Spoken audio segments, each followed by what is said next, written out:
Vámonos de lleno, gracias a Dios estamos hoy aquí nuevamente hablando acerca de la oración y hoy vamos a continuar con el tema. Vamos a estar viendo múltiples aspectos respecto a la oración, así es de que quiero pedirte que abras tu Biblia en el Evangelio según San Juan, por favor.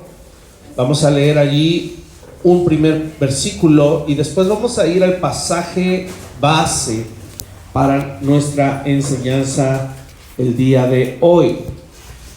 Juan capítulo 15. Es famoso porque habla acerca de la vid. Jesús decía: yo soy la vid, vosotros los pámpanos. Vamos a leerlo. Juan capítulo 15, versos 5 al 8. ¿Ya están ahí?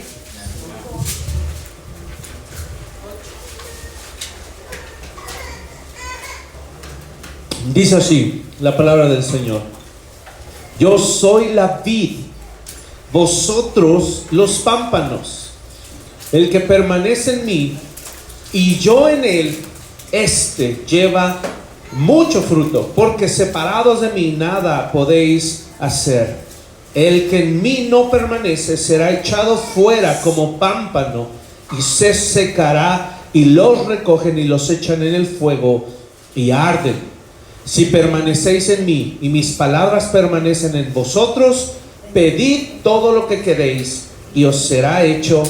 En esto es glorificado mi Padre, en que llevéis mucho fruto y seáis así mis discípulos. Acompáñame a orar, por favor. Cierra tus ojos, inclina tu rostro. Padre amado, gracias porque hoy has dispuesto para nosotros esta enseñanza respecto a la oración. Permítenos comprender la importancia de basar nuestras oraciones en tu palabra. Permítenos hoy comprender la importancia de orar de acuerdo a tu voluntad, Señor. Y que seamos capaces, Señor, porque así tú nos lo has concedido en tu gracia, que seamos capaces de ir a más profundidad en el conocimiento de tu palabra.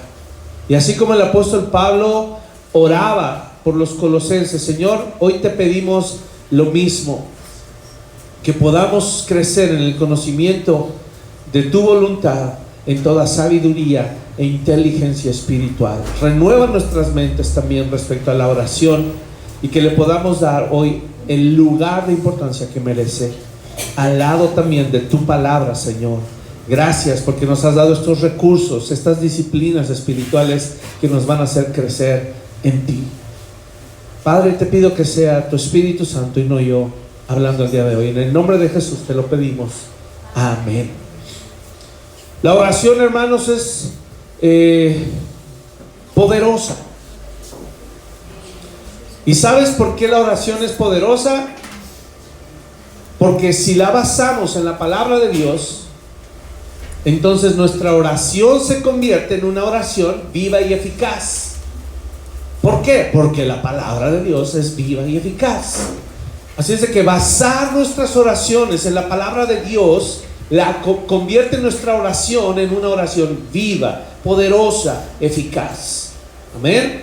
Podríamos entonces decir: la oración poderosa es la que está basada en la palabra de Dios. ¿Qué dice Juan capítulo 15 respecto a esto? Verso 7, Jesús está diciendo: si permanecen en mí y mis palabras permanecen en vosotros, traducción, su oración va a ser poderosa. Porque todo lo que pidan, ¿qué va a pasar? Os será hecho. La oración poderosa no es la oración que tiene cierto nivel de fe, ¿verdad? Señores, que yo tengo mucha fe, entonces por eso creo que me vas a dar el trabajo soñado, la casa soñada, la esposa o el esposo soñado. No. Cuando tú y yo obedecemos la palabra de Dios y permanecemos en ella, tenemos una garantía que nuestras peticiones no van a estar basadas en nuestro corazón egoísta, ni perverso, ni engañoso. Y por eso Jesús aquí en esta oración él dice: solo asegúrate de permanecer en mí y asegúrate que mis palabras permanezcan en ti Y yo te aseguro que tus oraciones van a estar alineadas a mi voluntad. Y por eso voy a darte y a concederte todo lo que tú me pidas. Amén. ¿Qué espera Dios, amados? De acuerdo a este pasaje, Dios espera vidas fructíferas. Dice que den mucho fruto. Un fruto bueno y además que permanezca. ¿Qué más quiere el Señor? Vidas de oración. Porque Él dice, pidan. No solo den fruto, pidan. ¿Qué pide? Vidas de obediencia, que permanezcamos en Él. ¿Qué pide? Vidas que conozcan su palabra y vidas que sean fieles a Él. Por eso la oración juega un papel importante para que esto suceda.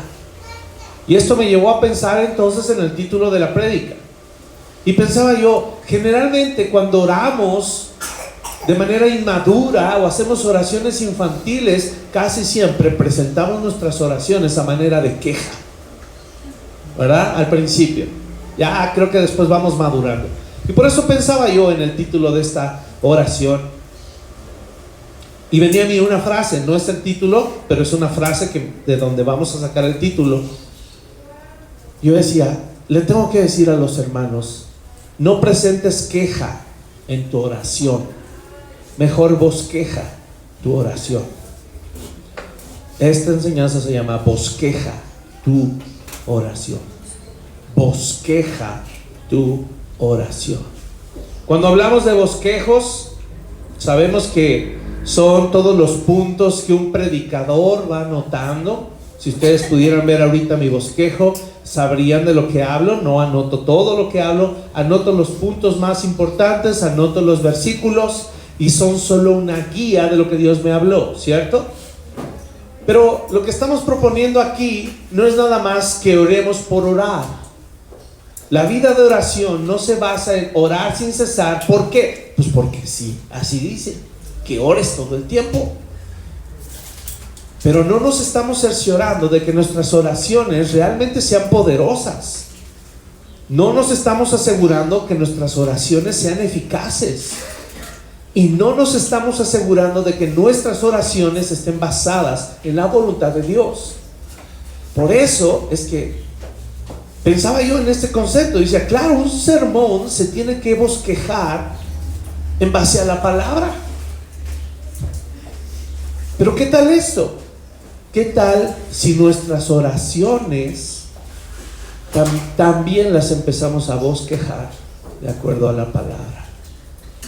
Básicamente el concepto es no orar nada que no venga en su palabra. Y entonces nuestra oración va a ser poderosa.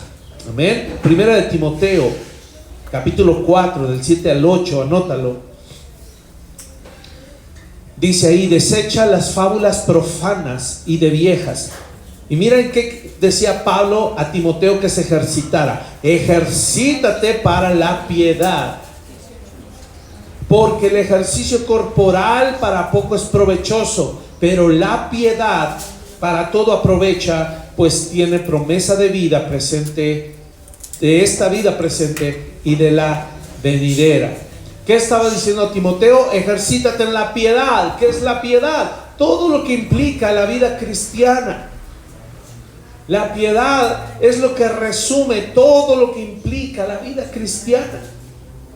Cada aspecto de nuestra vida. Y yo no sé si tú sabías, pero ejercitarse viene de la palabra disciplinarse. De ahí viene esa palabra, ejercitarse, de la palabra disciplinarse en la piedad. Quiere decir que entonces la piedad, ¿con qué crees que está relacionado? Si tú quieres vivir una vida piadosa, ¿han oído ese término? Tienes que desarrollar disciplinas espirituales. La piedad tiene que ver con las disciplinas espirituales. ¿Y sabes para qué nos sirven las disciplinas espirituales? Sirven para desarrollar hábitos saludables. Así como en el ejercicio, estaba yo tratando de buscar, ¿verdad?, los pilares de una vida saludable. Y si lo encuentras, hasta vienen en diagramitas. ¿Sabes cuáles son los 3 pilares de la vida saludable? ¿Alguien lo sabe? Ejercicio, alimentación, descanso. ¡Qué tremendo! Esos son los 3 pilares de la vida saludable. Yo trataba de pensar y decía, Señor, si esto es en lo físico, ¿qué será en lo espiritual? ¿Cuáles son los pilares para una vida espiritual saludable? Y así como el ejercicio es una disciplina, la alimentación también es una disciplina y el descanso es una disciplina. ¿Cuántos saben? Perdón, más bien, ¿cuántos tienen establecido un horario para comer? Álceme su mano. Y que no comes más que a esas horas. ¿Sí, Mari? ¡Ay, qué disciplinada! ¿Cuántos de ustedes tienen un horario para ejercitarse? Específico, que nunca cambia, como un patrón. ¿Cuántos de ustedes tienen un horario específico para irse a dormir? ¡Ay! No me digan eso. Ahora, si ahora pregunto en lo espiritual, ahí espero que todos alcen la mano, ¿eh? Porque, ¿qué crees? No son 3.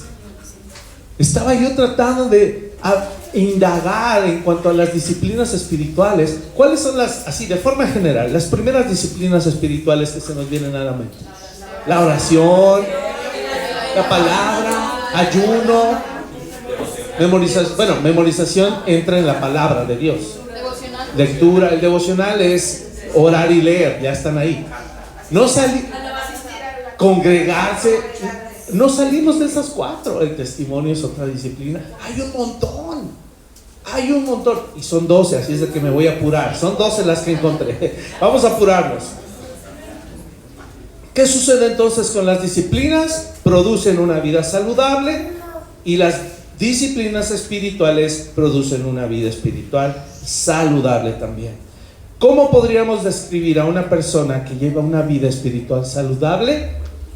Podríamos decir, es una persona que vive en santidad. Y básicamente eso es la piedad, vivir una vida en santidad. Ahora, pensemos en la oración. ¿Cómo aplicamos? Porque este tema es la oración, bosquejar nuestra oración. Pensemos entonces respecto a las disciplinas espirituales y la oración. ¿Cómo la aplicamos, la oración? ¿Cómo la aplicamos a las disciplinas espirituales? ¿Se han puesto a pensar? ¿Qué relación tiene la oración? Que también la oración en sí misma es una disciplina. Pero ¿cómo puedo aplicar la oración a las disciplinas espirituales? Pues justo eso, que cada disciplina de oración puede ser un punto en mi bosquejo de oración. ¿Cómo lo vamos a hacer? De una manera hermosísima. Y esto yo quiero enseñárselos el día de hoy basándonos solo en un pasaje. Mateo capítulo 6, vamos allí. Un buen modelo, hermanos, de oración a seguir. Un buen modelo de oración a seguir sería una parte del Sermón del Monte. Una parte del Sermón del Monte. Ahora, curiosamente, en el Sermón del Monte Jesús habló de la oración y en el capítulo 6 Jesús presenta otro modelo de oración que es el famosísimo Padre Nuestro. Pero ¿qué crees? No vamos a basar ahorita el modelo, ese es otro modelo que también se puede seguir, pero no voy a basar ahorita la oración en el modelo del Padre Nuestro. Se puede hacer, pero fíjense qué interesante es esto y por qué le puse a esta prédica bosquejando nuestra oración o bosqueja tu oración. ¿Vale? Jesús habló en el Sermón del Monte. Jesús tenía un bosquejo. Y si tú miras desde el capítulo 5, ¿cómo empezó el Sermón del Monte? Con las bienaventuranzas. Ese fue el punto 1 del bosquejo de Jesús. ¿Cuál fue el punto 2? Vean los subtítulos ahí en su Biblia. Sal de la tierra, la luz del mundo. Tercer punto, luego. La ley, luego. Síganle, el ayuno, el adulterio, ¿qué más? Sigan. El divorcio, los juramentos, El afán y la ansiedad. Sigan así y lleguen por favor al capítulo 7. ¿Sigue habiendo temas allí? El juzgar a los demás. Ok, ¿y qué dice el 8.1? No, el 8.1, el versículo. Cuando descendió Jesús del monte. El sermón del monte es una predicación completa. Y ahí está el bosquejo de Jesús. Capítulos 5, 6 y 7 son los puntos de la predicación. ¿Cuántos les hubiera gustado ir a una predicación de Jesús? No digan nada, ahí está. Léanla. Y es como si hubieran estado allí. Porque Él era el predicador de predicadores. Y esto es hermosísimo porque resulta, y no lo voy a hacer con todos porque si no serían 25 puntos, ¿verdad? Digo, exageré. Pero tomé los puntos del bosquejo del sermón del monte y extraje aquellos que son más significativos. Pero al final te vas a dar cuenta cuál es el objetivo de esta enseñanza, ¿sale?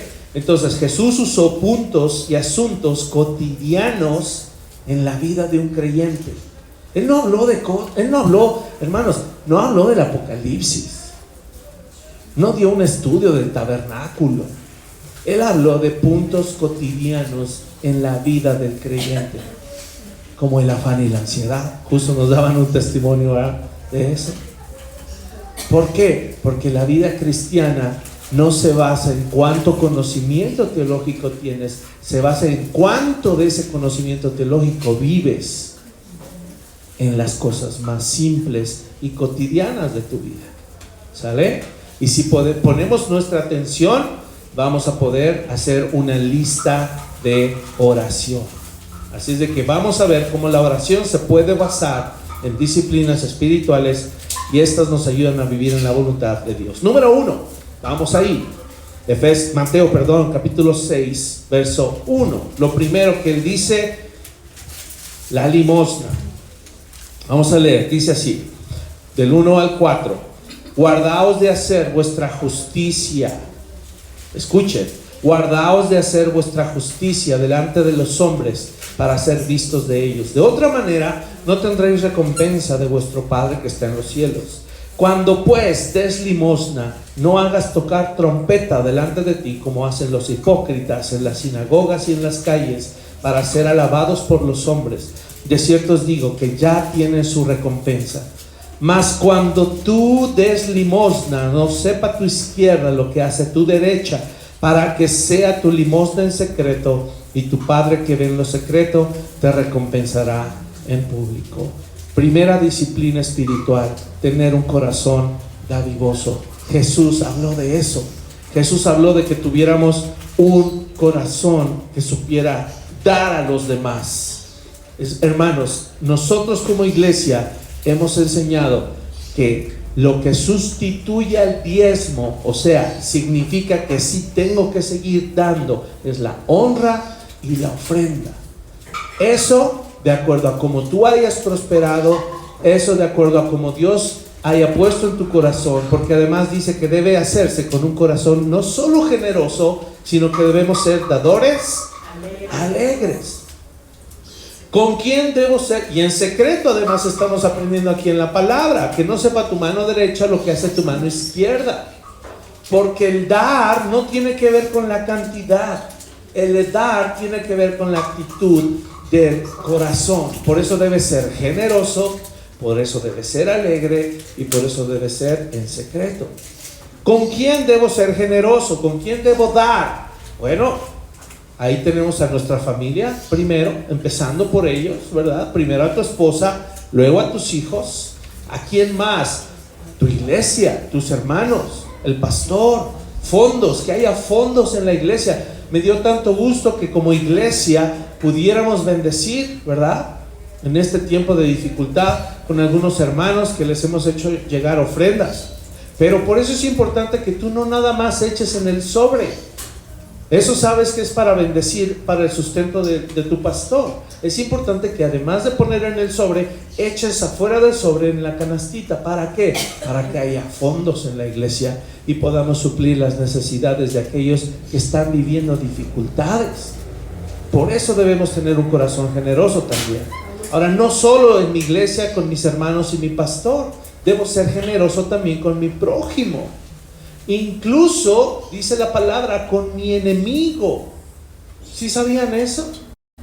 También con nuestro enemigo podemos ser generosos. Y el Señor, mira, pone las circunstancias. Y más, si en tu corazón hay algo contra alguien, Él se va a encargar de poner una circunstancia en donde tú tengas la opción y la capacidad de bendecir a un enemigo.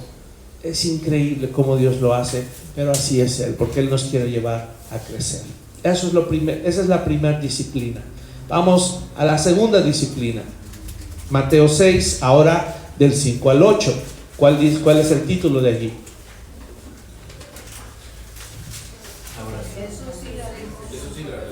Jesús y la... No, pongan atención, del 5 al 8.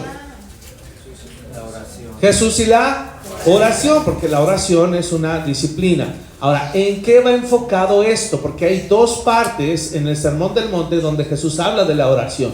Pero aquí, ¿hacia qué lo está enfocando el Señor? Es muy curioso, y anótenlo así. La disciplina número 2 que debemos ejercitar es anhelar su presencia. A veces confundimos y creemos que orar es anhelar su presencia, pero a veces no es así. A veces solo quiero orar para que Dios calme mi corazón, para que Dios supla mi necesidad, para que Dios haga, Dios ve, Dios supla, Dios obre. Pero ¿cuántas veces solo vamos en oración a Él simplemente porque anhelamos su presencia? Es distinto, si nos damos cuenta. Es distinto hacer una oración pedinche, aunque sea basada en su voluntad, a hacer una oración de amor.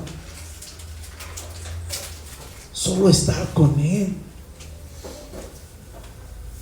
estar arrodillados, poder contemplar, meditar su hermosura, su misericordia, su paciencia conmigo, y solo estar ahí expresándole mi amor.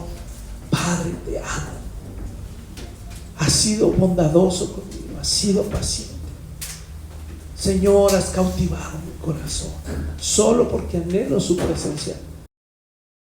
Vamos a leer el texto para que veas a qué me refiero. Y cuando ores, fíjate el enfoque, no seas como los hipócritas, porque ellos aman el orar en pie en las sinagogas y en las esquinas de las calles, ¿verdad? Y en la iglesia Vineyard fuerte, para que los oigan, que creen que oran mucho, ¿verdad? Para ser vistos de los hombres. De cierto os digo que ya tienen su recompensa, mas tú cuando ores, entra en tu aposento. Y el aposento es el lugar en donde es el lugar de nuestro reposo, literalmente donde está nuestra cama. Y dice aposento porque es un simbolismo de la intimidad que debemos tener con Dios. Así como una pareja matrimonial puede tener intimidad en ese lugarcito, en el aposento. Es un lugar de cercanía en donde tú cierras la puerta, te encierras con tu Dios. ¿Para qué? Para tener intimidad, ¿verdad? Dice allí, entra en tu aposento y cerrada la puerta, ora a tu Padre que está en secreto. Y tu Padre que ve en secreto, que ve en lo secreto, te recompensará en público.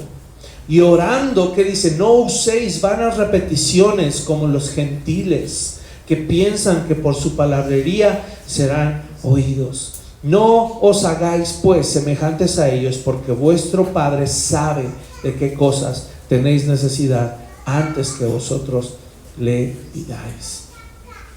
Entonces busquemos al Señor, desarrollemos esta disciplina de oración, pero enfocado en anhelar su presencia. ¿Qué debemos pedir? Señor, pon en mí el deseo de orar, pon en mí el deseo de tener comunión contigo, pon en mí el deseo de pasar tiempo en tu presencia, adorándote. Salmo 16:11 lo expresa. Fíjate cómo decía el salmista: me mostrarás la senda de la vida, en tu presencia hay plenitud de gozo, delicias a tu diestra para siempre. Qué hermoso que en la intimidad con Dios Él nos va a deleitar, Él nos va a mostrar sus delicias. Eso es la oración de intimidad, ¿sale? Número 3, disciplina número 3, ayunar. ¿Qué dice allí? Mateo 6, 16 al 18. El título: Jesús y el ayuno. Otra disciplina, el ayuno. Dice así: cuando ayunéis no seáis austeros como los hipócritas, porque ellos demudan sus rostros para mostrar a los hombres que ayunan. De cierto os digo que ya tienen su recompensa. Pero tú, cuando ayunes, unge tu cabeza y lava tu rostro, para no mostrar a los hombres que ayunas, sino a tu Padre que está en secreto, y tu Padre que ve en lo secreto te recompensará en público. Miren, no lo hemos practicado en esta iglesia, pero en otras circunstancias y hace muchos años lo hacíamos. Y de repente veías la cara, y la cara de ayuno, ¿sabes cómo es? ¿No? Sí.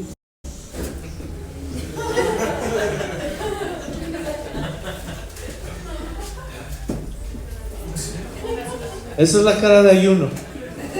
¿Qué tienes, hermano? ¿Estás bien? Te veo mal. No, hermano, estoy ayunando. Ay, qué espiritual, dices. Eso está diciendo Jesús: no demudes tu rostro. Báñate, vístete bien, échate perfumito y que no se note que estás ayunando, porque eso es hipócrita. Eso es hipócrita. Y no andes cantando: es que estoy en ayuno, hermana. No, porque las disciplinas, hermanos, son en lo íntimo. Son en lo íntimo, porque ahí es en donde el Señor quiebra nuestra naturaleza pecaminosa. Y miren, el pecado se va a lo más íntimo y lo más profundo de quienes somos. Por eso es que también el tiempo de ayuno, que básicamente, y es muy simple entender el ayuno, no tiene nada místico. El ayuno es mortificar la carne para avivar el espíritu. Simple. Mortificar la carne para avivar el espíritu. Si tú te saltas un desayuno o una comida o una cena, es para que ese tiempo que ocupas en preparar y en comer, lo pases preparando comida y comiendo comida espiritual, buscando el rostro del Señor, mortificando tu carne. ¿Vale? Ahora, no quiere decir que cuando te paras ya eres el super Goku, ¿verdad? Cristiano. No. Significa que le estás dando más peso y más prioridad a las cosas espirituales, que estás poniendo un interés en un asunto en particular. ¿Qué tal? ¿Verdad? Porque antes nos hacían ayunar para ir a conquistar la Ciudad de México, ¿verdad? De hecho querían llegar ahí no sé si era la intención, querían llegar al Palacio Nacional, ¿verdad? México para Cristo, a través de un gobierno cristiano. Pues eso creo que nunca se ha dado en toda la historia, ni se dará, ¿verdad? El único reinado que va a gobernar el mundo es el de Cristo cuando Él venga y reina por 1000 años aquí. Pero no somos llamados a eso, somos llamados a orar por los gobernantes. Y si de paso el Señor usa algún politiquillo por allí, qué bueno, gloria a Dios. Pero nuestro llamado no es a enseñorearnos de las instancias gubernamentales, ni a posicionarnos estratégicamente. No. Pablo decía: oren por sus autoridades, oren para que haya tiempos favorables, para que no se oponga el gobierno al evangelio. Y eso es lo que debemos hacer. Pero antes nos ponían a ayunar por esas cosas. ¿Qué tal que nos hubieran puesto a ayunar para que Dios quebrantara nuestro orgullo? ¿Qué tal ayunar para que el Señor me ayude con alguna situación tal vez de tipo de inmoralidad sexual? Que Dios me ponga a ayunar tal vez porque hay una relación rota de hace años, ¿verdad? Y hay que sanar una relación, una raíz de amargura. Y entonces mortificamos nuestra carne, nos hacemos más conscientes de la necesidad y de la voluntad de Dios y ocupamos más tiempo que el que ya ocupamos, ¿verdad? En oración para que su Espíritu Santo crezca y seamos capaces de santificarnos. Básicamente el ayuno nos ayuda a sacrificar nuestros deseos, nuestras pasiones pecaminosas, que la concupiscencia no esté a flor de piel, sino que seamos sacrificios vivos, santos y agradables a Dios cada día. El ayuno sirve para tomar nuestra cruz cada día y seguirlo. Así es que es una buena práctica, es una buena disciplina. Si alguien lo quisiera practicar o ejercitar, porque tiene algún asunto sin resolver y ya ese pecadillo ahí le está molestando por cierto tiempo, con ayuno se puede, ¿sale? Y necesita instrucción, acérquese a mí, con gusto le orientamos un poquito más, ¿sale? Seguimos, 4, no acumular. ¿Qué dice ahí en Mateo 6, 19, 21? Tesoros en el cielo. Ahí una de las disciplinas espirituales es no acumular bienes materiales. Y eso sí es una disciplina, ¿verdad? ¿Cuántos han visto el programa Acumuladores? ¿Verdad? Y eso habla de una mala mayordomía. Esto es una disciplina que debemos ejercitar. Dice así Mateo 6, 19 en adelante: no se hagan tesoros en la tierra, donde la polilla y el orín corrompen y donde ladrones minan y hurtan, sino haceos tesoros en el cielo, donde ni la polilla ni el orín corrompen y donde ladrones no minan ni hurtan, porque donde esté vuestro tesoro, allí estará vuestro corazón. Esta es la cuarta disciplina. Hermanos, si el Señor te prospera en lo material, escúchame, es porque hay propósito. Y eso es bendecir a los que padecen necesidad y sembrar en la obra de Dios. Para eso Dios te quiere prosperar y te quiere bendecir. Dios no está peleado con los ricos, pero Dios sabe el peligro que son las riquezas. ¿Cómo le hago si tengo en abundancia? Siembra en lo eterno. No siembres en la tierra, siembra en lo eterno. No acumules riquezas materiales, acumula riquezas espirituales. ¿Vale? Y esa es una disciplina que también nos falta. ¿Qué pasa cuando nos cae un dinerito de más? ¿En quién pensamos? En nosotros. Estrenamos tenis cuando tenemos 20 pares.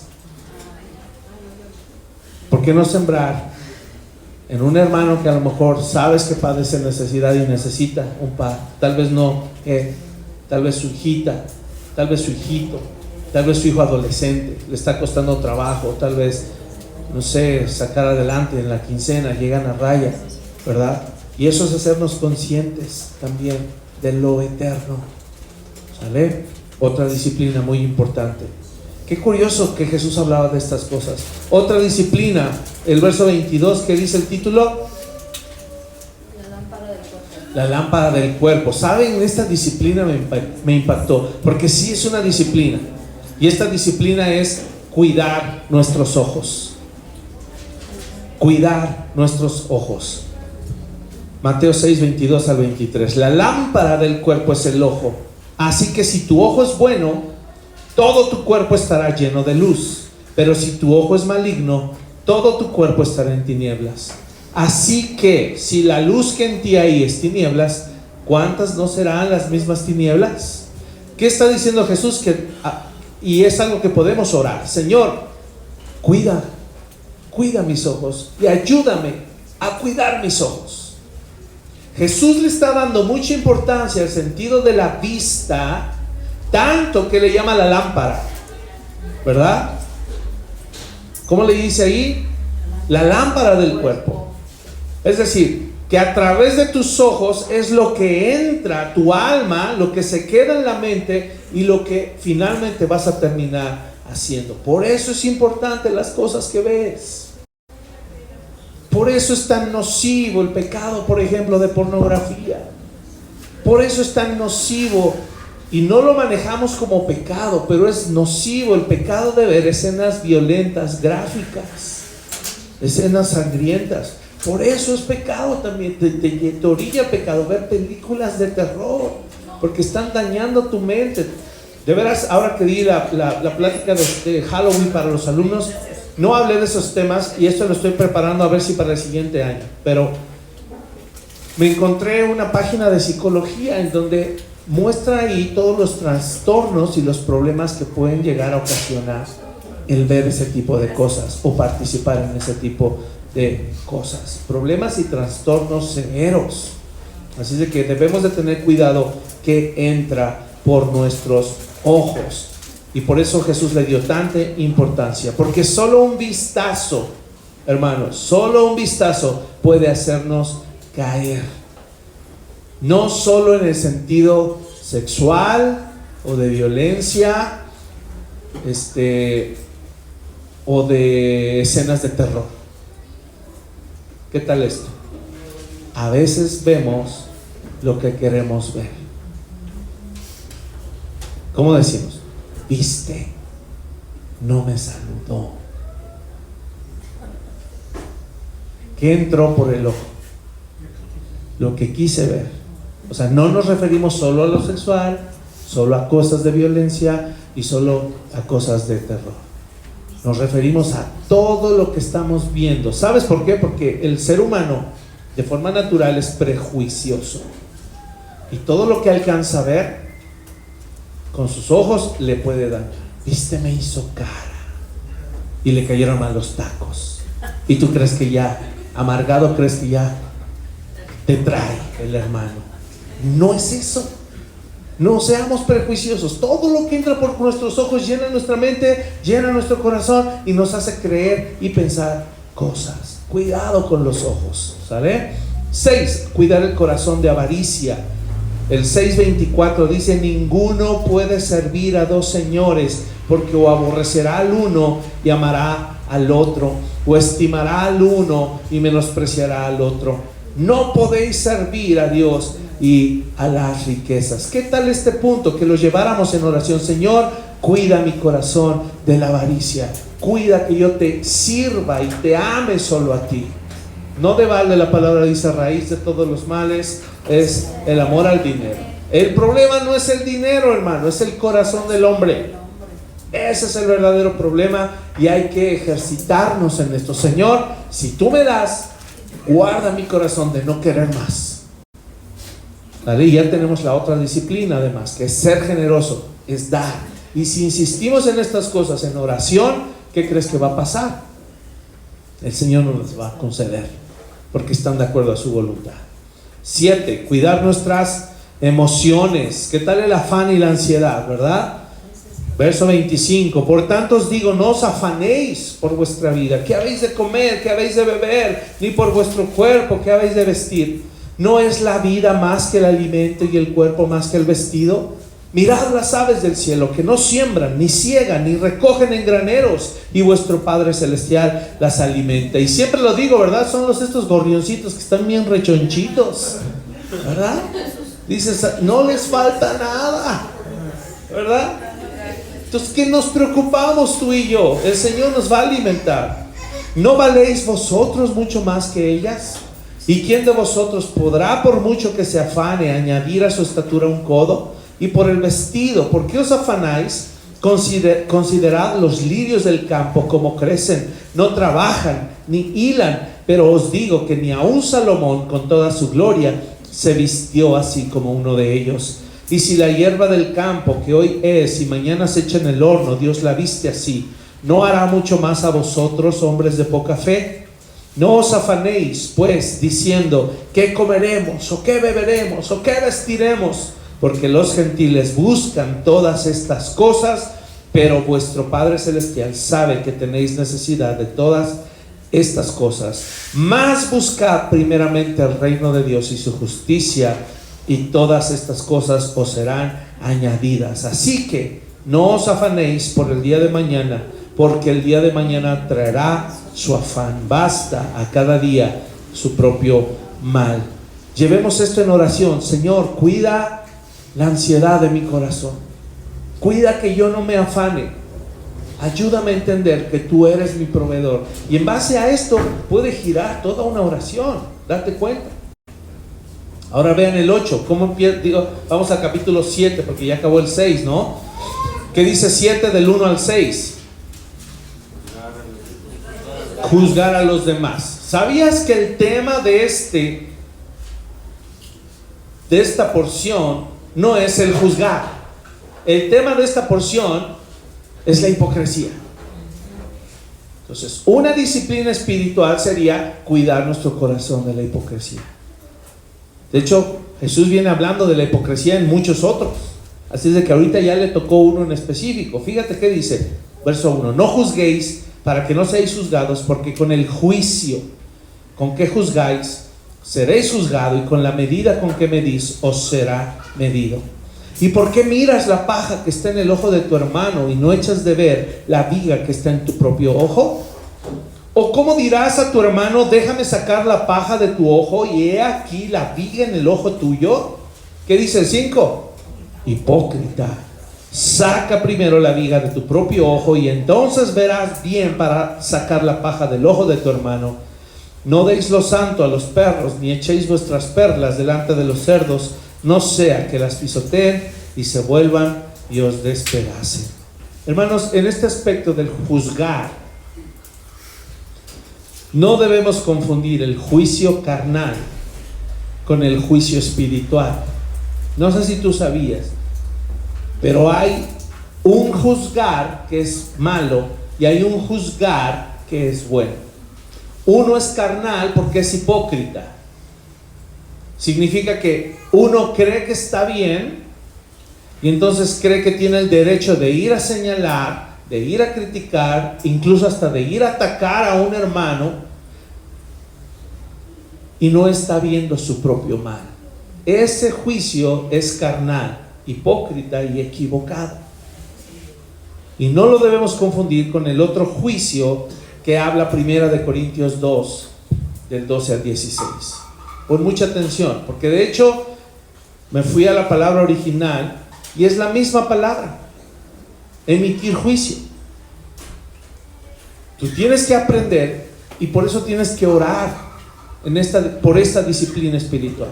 Es algo en lo que te tienes que ejercitar. Por eso es una disciplina. Señor, dame el entendimiento de juzgar sabiamente. Dame el entendimiento para no juzgar hipócritamente. Es una disciplina. Verso 12 dice, y nosotros, estoy en 1 Corintios, si lo buscaron, ¿verdad?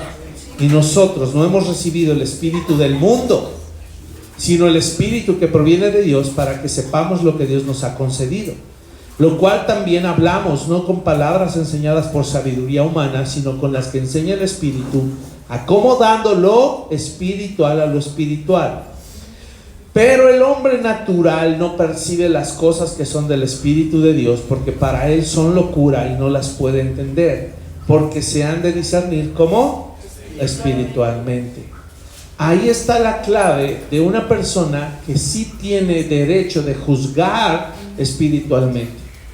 Si una persona es madura, va a discernir y va a tener incluso el aval o la autorización de Dios para poder juzgar a un hermano. Ahora escucha, porque aquí corremos un grave peligro si malinterpretamos este asunto de juzgar. Quiero que veas qué dice después. En cambio, el espiritual juzga todas las cosas, pero él no es juzgado de nadie. Porque ¿quién conoció la mente del Señor? ¿Quién le instruirá? Mas nosotros tenemos la mente de Cristo. Lo que te hace capaz de juzgar las acciones de alguien más que está pecando es la mente de Cristo. ¿Tú crees que Cristo va a ser hipócrita? ¿Cuál va a ser la intención de juzgar a ese hermano? Bueno, no al hermano, sus acciones. Animarlo para que deje de pecar. Tenemos autoridad para juzgar espiritualmente, pero eso implica amor, implica ternura, implica mansedumbre, siendo misericordiosos, sin hipocresía y con un corazón sincero y puro, de que quieres ver bien a tu hermano. A eso se refería Jesús cuando le trajeron a la mujer adúltera. Los fariseos, los escribas y fariseos que trajeron a la mujer adúltera, en el mismo acto la cacharon. Muchos creen o piensan que hasta venía desnuda o solo con un trapo ahí tapándose. Y esos hombres, escribas y fariseos, expertos en la ley, ya habían juzgado a la mujer, pero querían probar a Jesús. La traen ante Jesús, la tiran a sus pies mientras él enseñaba y les dice: la ley de Moisés nos dice que la apedreemos. ¿Tú qué juzgas? ¿Qué prueba? ¿Qué prueba? Y a eso se refería Jesús, el que no juzguemos. Porque ellos la querían matar, Jesús la quería restaurar. Ellos la querían mandar al infierno, Jesús la quería mandar al cielo. Mira, lo más increíble es que sí tenían razón al apedrearla. Sí tenían la razón, pero no con esa actitud del corazón. Por eso el Señor Jesús dice: el que esté sin pecado sea el primero en arrojar la piedra contra ella. Y dice: uno a uno soltaron las piedras y se fueron yendo hasta que no quedó nadie más que él y la mujer. La intención de juzgar de manera correcta, hermanos, se basa en la exhortación, es decir, el deseo que se tiene por ver a un hermano libre de pecado. Esa es la intención.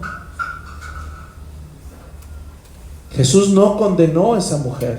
Eso le dijo: ¿dónde están los que te acusaban? ¿Dónde están los que te condenaban? ¿Y qué le dice el Señor? Ni yo te condeno. Vete y no peques más. Y eso es importante también, la condición. Vete y no peques más. Quiere decir que cuando una persona recibe gracia, entiende porque ya no debe persistir en ese pecado también. ¿Sale? Qué hermoso su palabra. Y en esta clase de cosas son las que sí podemos llevar en oración. Señor, ayúdame a no ser juzgón. Ayúdame a no criticar con el deseo de ver a mi hermano ahí tirado como gusano, ¿verdad? No, ayúdame a exhortarlo y animarlo de tal manera que yo lo pueda edificar, lo pueda sostener. 9, Mateo 7:7. Aprender, y ahí esto tiene que ver con la oración también, aprender a pedir en oración. Esto tiene que ver con saber pedir, no con anhelar su presencia. Dice: pedid y se os dará, buscad y hallaréis, llamad y se abrirá, porque todo aquel que pide recibe, y el que busca halla, y al que llama se le abrirá. ¿Qué hombre hay de vosotros que si su hijo le pide pan le dará una piedra? ¿O si le pide un pescado le dará una serpiente? Pues si vosotros, siendo malos, sabéis dar buenas dádivas a vuestros hijos, cuánto más vuestro Padre que está en los cielos dará buenas cosas a los que pidan. ¿Sabes? Este punto tiene que ver con aprender a pedir. Tú y yo tenemos que disciplinarnos en no pedir cosas irreales. Aquí Jesús está hablando de necesidades reales, no ilusas, ¿verdad? ¿Qué dice? ¿Qué hombre hay de vosotros que si su hijo le pide para comprarse un auto nuevo, aunque no le alcanza, le dará? No dice así, ¿verdad? No dice así. Le pide un pan, cosas necesarias, cosas básicas. Tenemos que aprender a discernir también cómo pedir y también cómo dar. ¿Sale? Esto es importantísimo y eso es una disciplina, porque a veces solo agarramos los versículos, ¿cómo se dice? Genéricos. No, es que ahí dice que yo pida prestado y que me pida prestado, dale. ¿Seguro? ¿Tú crees eso? Entonces préstame $1,000,000 de pesos. Y si los tuvieras, no deberías prestarlo. ¿Sí me explico? ¿Por qué? Porque se requiere sabiduría también. ¿Por qué? Porque nada es nuestro, todo es de Dios. Hay que saber administrar, hay que ser sabios. Y también al Señor, si tú le pides $1,000,000, no te lo va a dar. Te va a decir, ¿para qué? Es que quiero comprar un pan en... ¿Cómo se llama esta panadería? Es cara, ¿no? En Bon Pan. ¿Tú porque eres fresa, mi chava? Pues sí, si tú vives ahí al lado, pues... Pero compáralo con los precios de la moradita de aquí de Santa Úrsula. Bueno. ¿Ganas para comprar en Bon Pan? Pero ¿quién pide $1,000,000 para comprar un pan? ¿Es una necesidad? No. Es que es un pan muy valioso. Es el pan de las estrellas. No. Debe haber sabiduría y realmente es una disciplina saber pedir como conviene. A veces dice Santiago, piden y no reciben porque piden mal para gastar en vuestros deleites. Y ahí tenemos que pedirle al Señor, antes de pedirte, Señor, ayúdame a discernir. No te agarres a orar nomás por orar. Antes de orar, cierra tus ojos y ponte a meditar. Señor, lo que te voy a pedir es de acuerdo a tu voluntad, o es para gastar en mis deleites. Si no es para gastar en tus deleites y es para cumplir su voluntad, abre tu boca y pídeselo. ¿Sale? Ya estamos acabando. 10, ahí abajito, el verso 12. La 10ª disciplina, ejercitar la regla de oro. Dice, así que todas las cosas que queráis que los hombres hagan con vosotros, así también haced vosotros con ellos, porque esto es la ley y los profetas. Imagínate que oráramos sobre esto así. Señor, ayúdame a tratar a los demás como yo quiero que me traten. Dame tu gracia. Y yo creo que a todos queremos que nos traten con amabilidad, con bondad, con gracia, con misericordia, con tranquilidad, con paciencia, etcétera. Eso el Señor va a desarrollar en nosotros si se lo pedimos.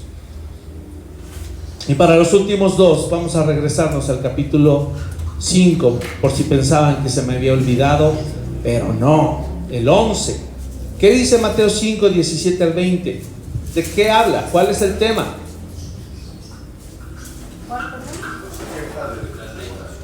Del 17 al 20. Mateo 5, del 17 al 20. ¿Cuál es el tema?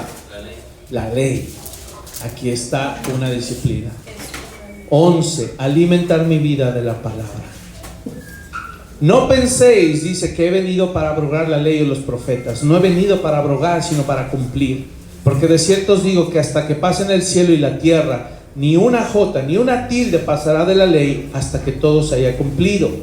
De manera que cualquiera que quebrante uno de estos mandamientos muy pequeños y así enseñe a los hombres, muy pequeño será llamado en el reino de los cielos. Mas cualquiera que los haga, escucha, y los enseñe, este será llamado grande en el reino de los cielos.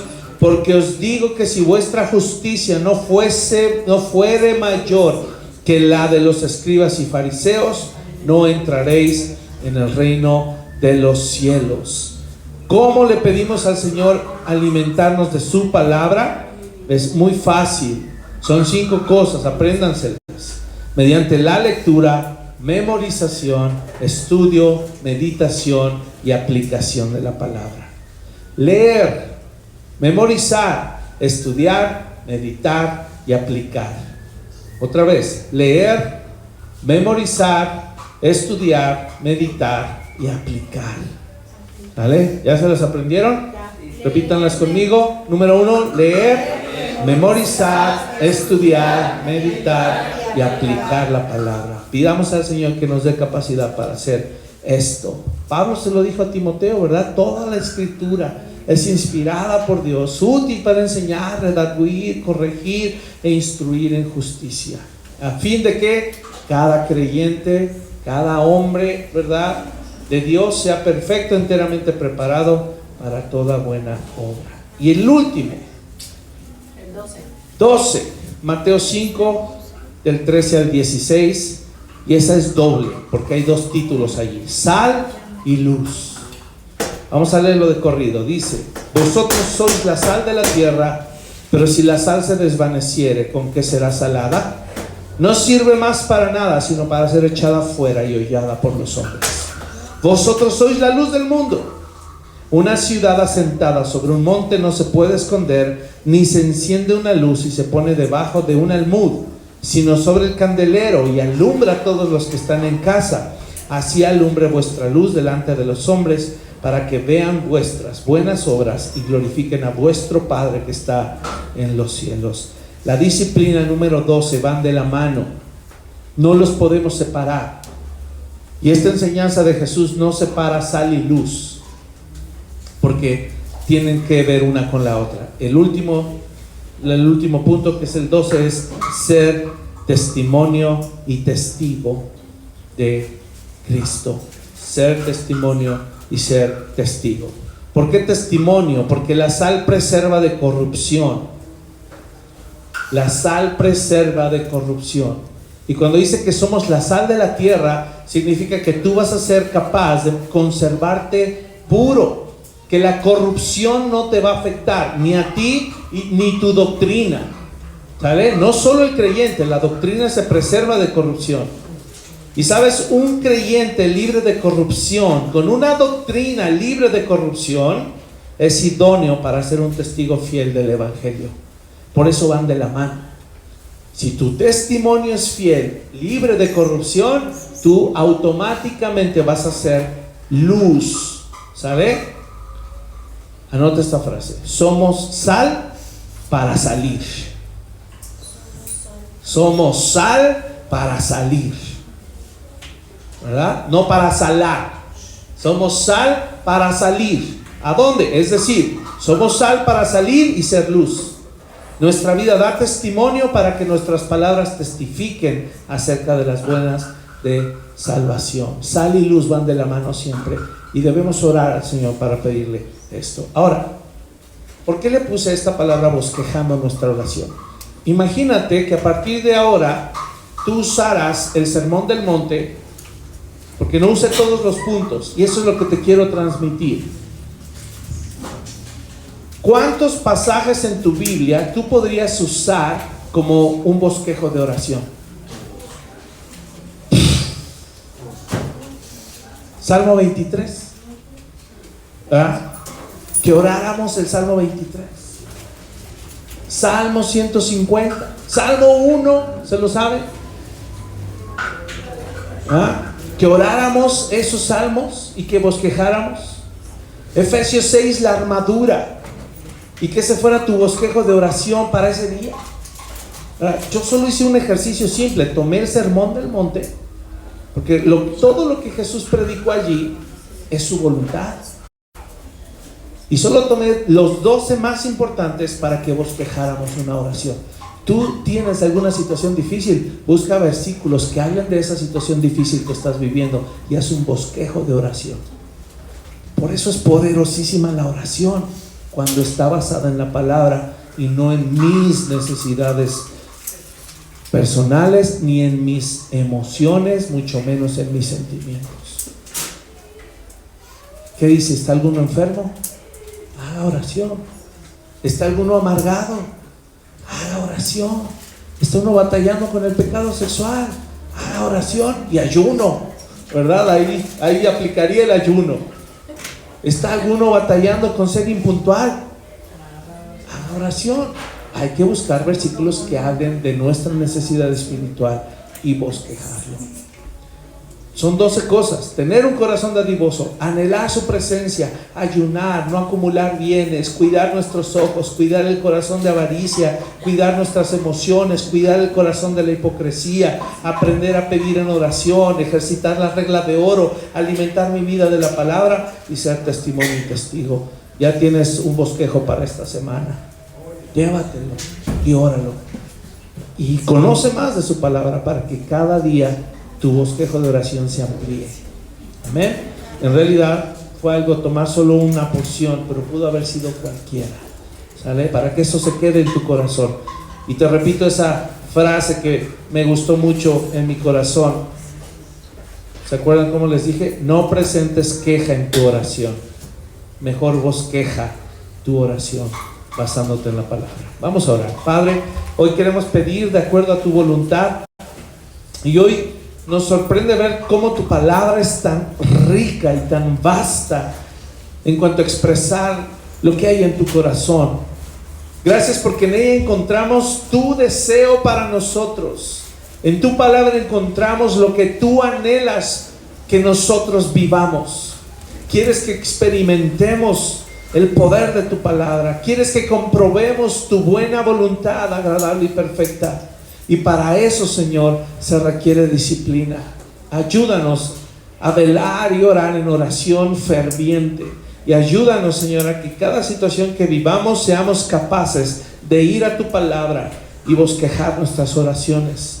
Que nuestra vida se base en una vida ferviente de oración poderosa basada en tu palabra, Señor. Gracias porque después de 8 años hemos podido aprender de tu doctrina, Señor, de tu palabra, del mensaje glorioso del Evangelio, de tus mandamientos, estatutos, ordenanzas, de tu ley que es maravillosa. Y Señor, nos goza en nuestro corazón saber que tenemos sana doctrina, pero hoy aviva nuestros corazones y llévanos ahora a más, encendiendo una vida de oración en nuestro corazón, un fuego que arda, Señor, por ahora pedirte conforme a tu voluntad, y que todo lo que hemos aprendido hasta hoy y que hemos conocido no se quede solo en nuestra memoria, que lo podamos aplicar y llevar a cabo en nuestra vida. Señor, hoy decidimos ejercitarnos en la piedad, ejercitarnos en la santidad, Señor, y dejar atrás toda clase de oración inmadura, toda clase de oración infantil, toda clase de oración carnal, toda clase de oración que ha servido para gastar en nuestros deleites nada más. Hoy nos llamas a más, y por eso, Señor, te damos gracias, porque esta enseñanza nos ha ayudado a entenderlo y queremos vivirlo.